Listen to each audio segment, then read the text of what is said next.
안녕하십니까. 송국건의 대선판 들여다보기 대들보 9월 8일 수요일에 인사드립니다.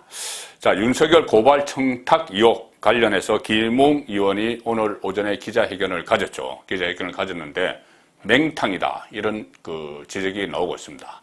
특히 가장 중요했던 제보자, 그러니까 뉴스버스에 이 일을 제보를 한 제보자, 이 제보자는 김웅 의원이 손준성 검사에게서 받은 어떤 고발장 같은 자료를 전달을 했다는 마지막에 그것을 접수한 그 인물과 동일 인물입니다. 이 제보자가 누구냐에 따라서 그것을 접수를 받아서 뉴스버스에 제보를 한 그 인물이 누구냐에 따라서 이번 사건의 성격이 정치 공작인지 정말 이 제보자가 뒤로 숨어버린 공익 신고인지 그것이 가려질 텐데 이 제보자에 대해서 이름을 이야기를 하지는 못했습니다.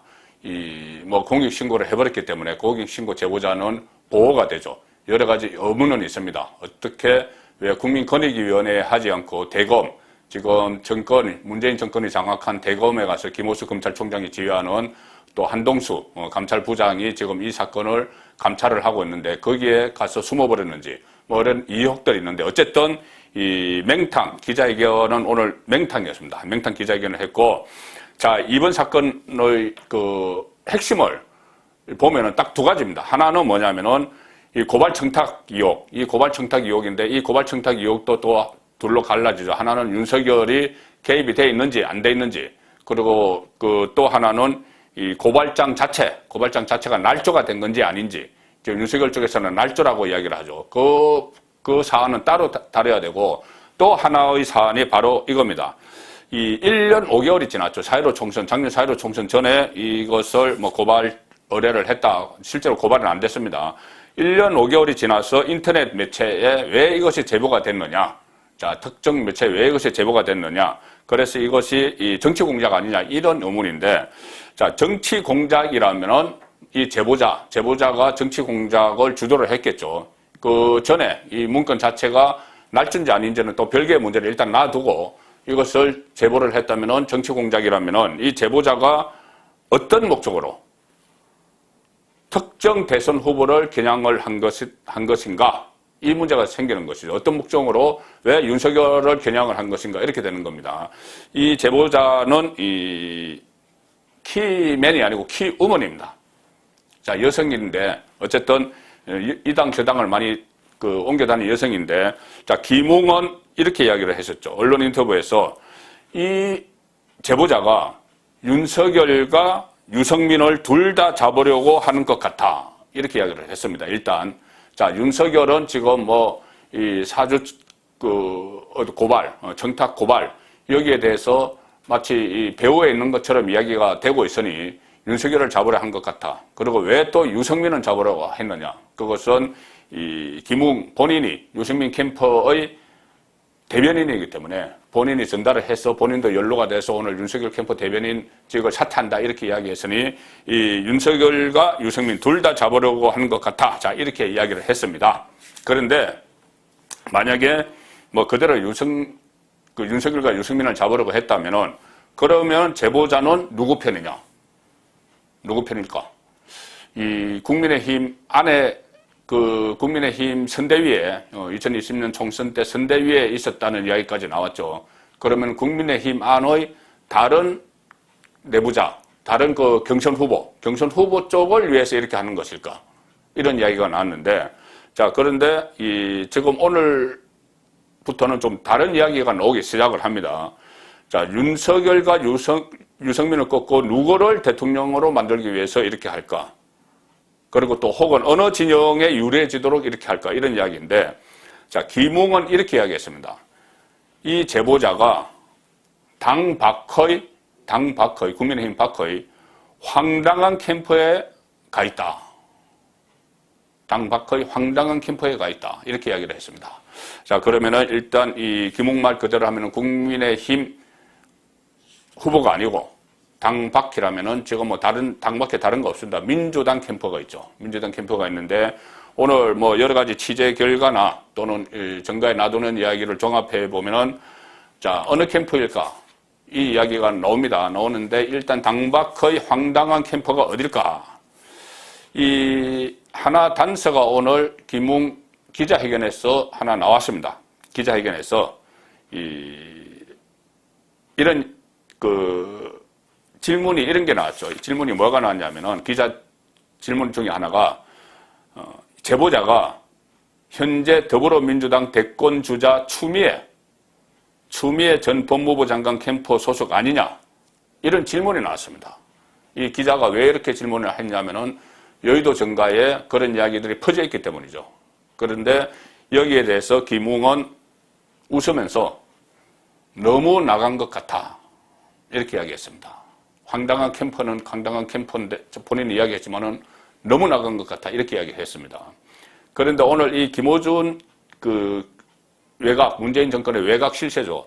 김어준 씨가 본인이 진행하는 라디오에서 이 내부 암투설, 국민의힘 안에 내부 암투설을 이야기하다가 갑자기 그래도 추미애 사단의 정치 공작, 오늘 이야기가 나온 거, 이것은 또 너무 많이 나간 것 아니냐, 본인도 이렇게 김어준도 이야기했습니다.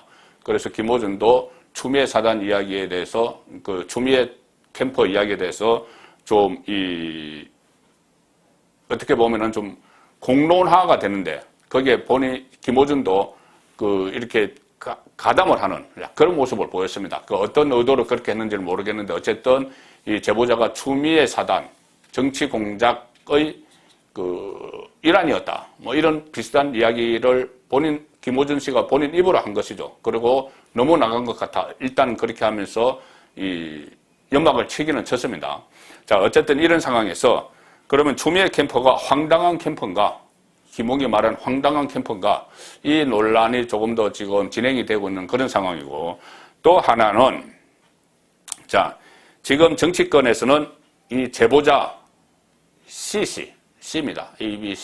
C로 이니셜을 쓰는데, 뭐 공익신고자라고 하니까는 제가 직접적으로 이름을 말씀을 드리지는 못하죠. 근데 C씨가 지금은 국민의힘을 떠나서 그 전에 여러 당을 옮겨 다녔는데, 뭐 민주당 계열도 가 있을 거 막 그렇습니다. 옮겨 다녔는데 지금은 국민의힘을 우여곡절 끝에 지난 총선 때 국민의힘이 들어갔는데, 지금은 국민의힘을 또 떠나서 다른 캠프가 있다, 이런 소문이 사실상 파다합니다. 추미애 캠프뿐이 아니고 또 다른 민주당 모 후보의 캠프에서 좀 일을 하고 있다, 이런 소문도 있고, 그 캠프 외곽에서 일을 하고 있다, 이런 소문까지 있습니다. 이런 여러 가지 소문이 있지만 확인이 안 되는 이유는 본인이 또 스스로 국민권익위원회도 아니고 대검에 가서 휴대폰 다 제출하고 대검에 김오수 검찰이 지휘하는 그 대검에 그 뒤로 숨어버렸기 때문입니다. 아마 이것도 본인이 직접 국민권익위원회로 가지 않고 대검으로 갔는데, 그것이 또 누군가 지금 그 국민권익위원회에 갈 게 아니고 대검에 가야 된다, 대검에서 이것을 감찰을 하고 있으니 대검에서 컨트롤을 해야 된다, 이렇게 또 코치를 했는지도 모르죠. 어쨌든 이렇게 제보자가 숨어버렸기 때문에 이 제보자의 이름을 공개를 할 수가 있으면은 어느 캠프에서 지금 일을 하고 있는지, 아니면 캠프에서 일을 안 하고 있는지, 뭐 지금 뭐 하고 있는지 그런 게 나오겠지만은 이 숨어버렸기 때문에 그런 어느 캠프에 있는지 그것에 대해서 확인이 안 되는 그 상황이죠.